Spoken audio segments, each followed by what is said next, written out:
month ago, I quit my six-figure job, and I think I should probably tell you a little bit about it. Okay, so I grew up in southern Utah. I learned the value of hard work when I was younger. And that's helped me a lot with what I'm doing, because it taught me you need to be hungry to seize an opportunity and actually do something with it. Because it's one thing if you have opportunity, and it's another thing if you're very willing and there's no opportunity, but it's a whole breakthrough when you have opportunity meeting the willingness to do it. And I call it the intersection that is nicknamed luck. So after a ton of working on the farm, growing up just essentially building things. I loved to build anything with a motor when I was way younger. And a lot of you guys think I'm young. I am very young. I'm 23 now. So I've been building stuff for a long time. I've had an incredible opportunity to work at a local manufacturing shop for a few years, and I was very involved with the big tall flagpole that's just west of Three Peaks in Cedar City. And that project was literally Utah's tallest flagpole. We selected the spot on the project. We started to think about how to make this thing super tall, and then we ran into engineering time. And we said, hey, let's go ask, grab the permits or whatever. We wondered if we needed a beacon up top. Anyway, we ended up adjusting it. We got with the engineer, changed the design a little bit. We welded this thing up. The engineer stamped all the drawings. So that was like a huge project. And now it's still the tallest one flying. It flies at 192 feet tall to the top of the gold homemade ball thing. It's not an actual ball. That's why I said ball thing. So I had to weld it together, and then I built the bearing system with just catalog parts and engineering, a ton of that stuff. So the engineer kind of told us what we needed to do to make sure it was tough enough. It has stairs going up it, and then I welded on the bottom of the flagpole. It says, "In God we trust." That's a big highlight of my life because it's a passion project. I loved building that flag, and I still love to see it fly in Cedar City. We've also built a lot of construction machines because we were a manufacturing shop that built construction machines. And then after I became the production manager there for about a year and a half, mechanical design management as well for another similar timing, I learned so much about personal development and leadership. I read the book Extreme Ownership by Jocko Willink, and then I read his other books. My favorite one of his books is Leadership Strategies and Tactics. It's a little green book. Super awesome book. Absolutely loved it. And I've actually listened to it 3 times since. So once I started on my leadership journey, Simon Sinek, some of these amazing leaders just inspired me to keep growing and building and encouraging those around me, lifting others up, all these core principles of a good leader. So I started that. I also started reading financial. I'd listen to. I wouldn't read because I don't like to read. I listen during work. I'll be listening to a audiobook. And now, today, I'm 23 years old. I've finished 180 books. I haven't even read one of them because I listen to all of them. I take notes on the work I'm doing. I used to weld. So I was super blessed with a management career in the corporate world. It was awesome, phenomenal. I learned a lot of lessons, and I more or less decided I need to exit this. I need to leave this job and go do something that is more leverage. That's the word. Because I ran the math multiple times, and I talked about this in my book. I ran the math so many times trying to figure out, how do you make more money if you can't work more hours and you can't make more money per hour? At the time, just shy of $50 per hour, just felt like I was capped. And I know that seems like a lot of money in a lot of people's world, but once you hit that cap, you have you're pretty much on salary because you have X amount of hours you're working on. It doesn't matter if you're smart. It doesn't matter how many machines you have invented for the corporate world or built for the corporate world or how hard you work. If you fulfill a specific task that can be fulfilled with X dollar per hour, they will pay you that. And the reason I say this is I felt like I capped out in life and I didn't feel like I was making a big difference. So what I did is I I quit the company. I gave him about a 6 or 8 week notice just to try to help offload the management side. And I went as an independent welder. And I started welding. I made about $15,000 per month for a few months, and then I got back to saying, I can't go find me some work and fulfill yesterday's prospect. Like, I can't just do work and find work and do work and find work constantly in this cycle unless I'm going to hire somebody. And instead of hiring somebody, then I decided, hey, what I'll do is I'll join a team where I have more influence to change this, and also in a completely different industry, so that my brain can keep growing and expanding. I started in dirt work as a blue collar. I'm telling you guys, I was the most green guy when it comes to dirt work. I didn't know how to drive an excavator. I didn't know how to run a GPS system. There was nothing in the dirt industry that I was just like super good at to start with. It was mind-blowing, the amount of stuff, the vocabulary. All of you blue-collar guys, you know this stuff like the back of your hand. You know all the language. There was things like, I'm not going to bore you with the details, but it was so incredibly amazing how new the industry was to me. Then I became a manager there and just started applying the management techniques that I already learned from the previous company, and I enjoyed it so very much for the first year. And I dare say the first year and a half. And I started to feel similar feelings to my previous welding job, management job. It's just a corporate world, and if I expend more energy every single day, it just seems like the company keeps getting better and better and better, and the paycheck just goes up incremental. And I'm talking, you might get $1 an hour raise every 6 months if you're really good. And there comes a point where you're the highest paid you could possibly get before they can just hire someone else to replace you if they have a system. So at the same time, I had my real estate license, because I got my real estate license strictly to become a real estate professional, to save some active tax or taxes on active income and write it off against some passive losses, and invest in myself and my real estate career. Ever since I can remember, I've been determined to get into real estate and to be super long-term thinking. It helped me get out of that instant gratification mode. That's one of the biggest effects that owning real estate has been on me, is getting me out of that mindset of, if I just get up in the morning, I can make money, and then I can spend money, and then I'll be out of money. And then I got to wake up in the morning, make money, spend money. Yeah, it's just a cycle. So I decided, hey, I'm going to break the cycle. I'm going to buy real estate so that my future generations and family and friends and loved ones all around me, everyone within my circle, can be affected by this. It may not make money in the first 10, 15, 20 years, but in 50 to 60 years, tons of money. It's generational wealth, and that's part of the real estate game from what I've read on all the books and what I've experienced in person for the past 5 years now. So a couple things with this job. I got my real estate license, and I just started part-time. Hey, guys, I'm a real estate agent. I got my business card, printed that thing out. I thought, hey, I got a license, whatever, I could use it. It didn't even cross my mind that I could actually make money selling real estate to other people. And then 6 months went by, no deals. No effort, no deals. The next 6 months, my friends were like, hey, you're a realtor now, right? I said, yep, I'm a realtor.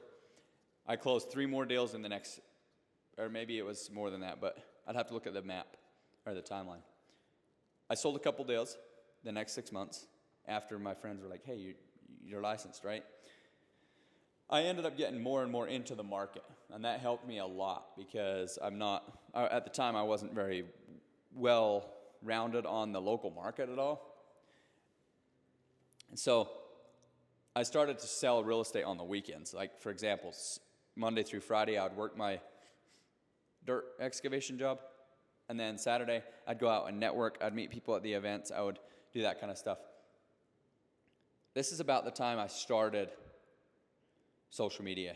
This would be 2 years ago today, was the first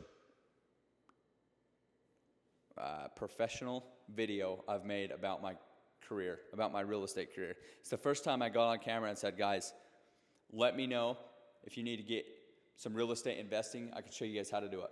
That was scary. I barely posted the video this morning, the same one I posted 2 years ago. It is cringe. And it reminded me, you can't skip the cringe part if you're going to build a personal brand. You have to kind of just get through it.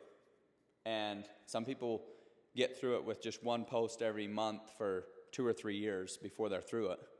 You know what I mean? And other people just power through it in 6 weeks, 8 weeks. I think at about 1,000 to 2,000 posts, it gets a lot easier because you're just way more fluid on camera. Today, I am about 3,000 posts in if you count across, if you count all the accounts that I've used.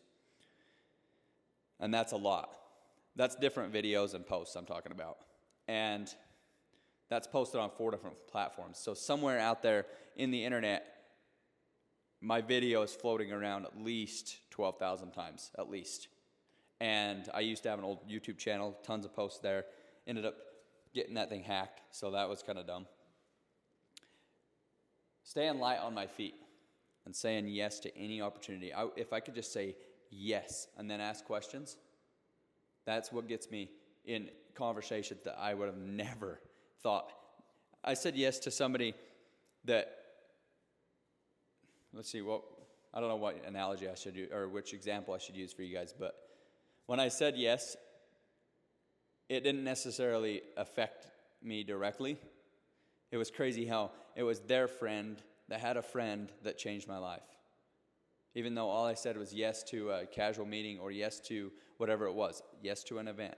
Oh, I'm going to go out on the boat. We went in Lake Powell. I got to meet some people there. There's so many things that were indirectly super beneficial, and conversations really helped with this kind of stuff.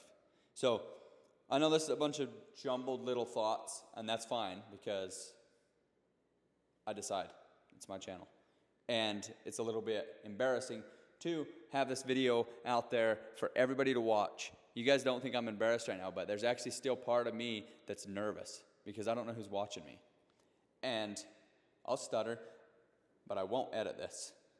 So I do have to be a little bit more determined to make my next post barely better. For example, I just barely stopped myself because I was going to stutter or use the word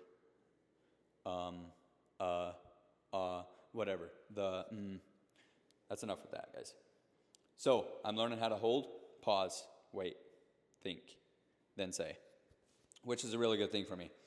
And then I went, when I was at the dirt construction company, I went and got my general contractor's license to be the qualifier for the business. Great experience. I learned so very much. And a lot of people think if you get your license, people will hire you. And that is the farthest from the truth. I got my license just because I needed to be licensed to perform the work, not because I thought that I could do other people's jobs if I was just licensed. And this is one of the things that most realtors deal with when they're first getting into real estate. They think all I got to do is get a realtor license and people will hire me. And that is not true. I'm sorry to say, guys, become the most known and then ask somebody, what can I do for you? And then when they tell you, hey, I want to buy a house, that's when you need a license in your toolbox. Hey, I want you to build me a house. Be a contractor. I have a license in the toolbox. It's a tool. It is not a roadmap to success. Getting your license is step number 1, and until you do the rest of the steps, there will be no money involved. You can't, if you get a license right now, any of you guys watching, get a realtor license right now. It's probably going to be simple to sell one deal because it's your best friend that needs a place. It's going to be extremely complicated to consistently close real estate deals everywhere. And that's going to take either a system or become extremely well known. Because if you're well known, people can hire you. And if they don't know who you are, I promise you one thing: they can't hire you. Does that make sense? So I'll move down a little bit more, guys. I got a couple of notes here on my MacBook. I wish I was teleprompting, but I'm not. Being a realtor was not a pre-planned thing. I did all the studying to save my commission and help with taxes. I didn't get my license to go out there and sell. I wish I would have done it more on purpose, and I wish I would have started telling people about it earlier, because again, I didn't even give out business cards until I was licensed for over 10 months, which is insane. So about a month ago, I quit my 6-figure job and I moved over full-time to real estate. And that was a big wake-up call. I had $30,000 in debt. I had a flooded basement in one of my rental homes. I need new landscape on a second rental home. And I did a water heater, furnace. Guys, it's mind-blowing the amount of wasted, it felt like a lot.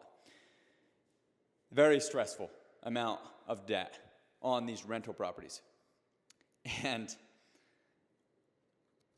now, obviously, I have more debt because it didn't go as planned. It definitely didn't go as planned. I thought I would start closing deals. I don't think I mentioned to you guys, I did 46 real estate deals in 2 years.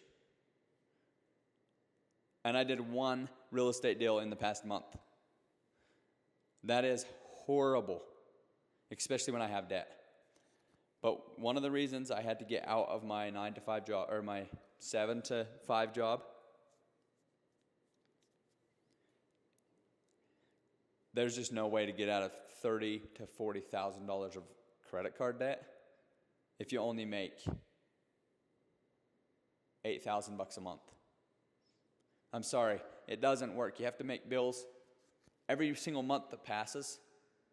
You have to catch up, but also you have to pay back the $40,000 debt plus continue to pay in today's bills. And that is not going to be easy with $8,000 per month. So I actually think in real estate I can do better than $8,000 a month, even though it's going to be hard.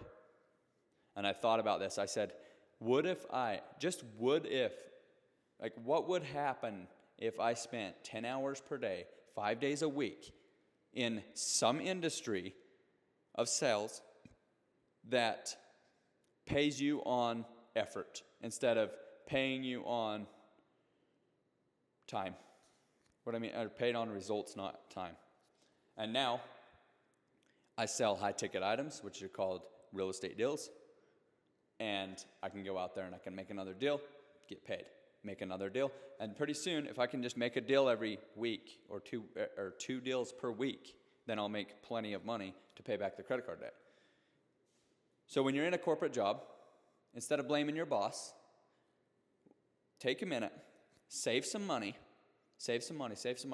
Launch yourself into a new career that is sales-based, or not necessarily sales-based, results-based. It can be a manufacturing project. It can be profit share on a construction company, profit share on a project, any of that. And the last thing before I let you guys go, where did Steve Holm get the nickname, the Redhead Realtor? I used to post a lot. I had taller hair. It was more obviously red. Tons of people would comment, he's the Redhead Realtor, And I had some people trying to jab me they tried to insult me I think they were trying to insult me. That's me judging their intent, which I'm sorry. It felt like they were a hater, and they named me the Redhead Realtor. And I started thinking about it, and it was just like, look, if I just embrace this, it might go farther than I think. It ended up taking me so much more recognizable, so much more. And now everything I do is Redhead Realtor, because it's crazy how many people forget that my name is Steve Holm, and they remember that I'm the Redhead Realtor. So if there's one thing in branding you guys need to do, find something that either rhymes or it's memorable. You cannot forget that ginger guy in southern Utah that's obnoxiously, annoyingly on the internet. Let's see. How do I word this? You can't forget the guy that posts 10 times a day with the red hair. Okay? He has his little phone out, like, I'll show you guys. It looks like this. It's crazy. Anyway, with that being said, guys, thank you so much for listening to me. I have so much more to talk about. I could talk to you about my podcast. I could talk to you about my book. I could talk to you guys about business versus personal. I mean, there's balance of work-life balance, all that kind of stuff. But truly, guys, I'm a student of leadership, and I want to learn how to inspire others to live their best life. I want to learn, how do I inspire people to wake up excited in the morning and go to sleep fulfilled? And hopefully this helped you. And if it didn't help you, maybe it could help someone else. And if not, that's fine too. But I hope you guys have a great day. Again, thank you so much for your interest in either what I'm doing or in southern Utah as a whole. You'll see other videos on my channels, and I'll see you guys in the next video.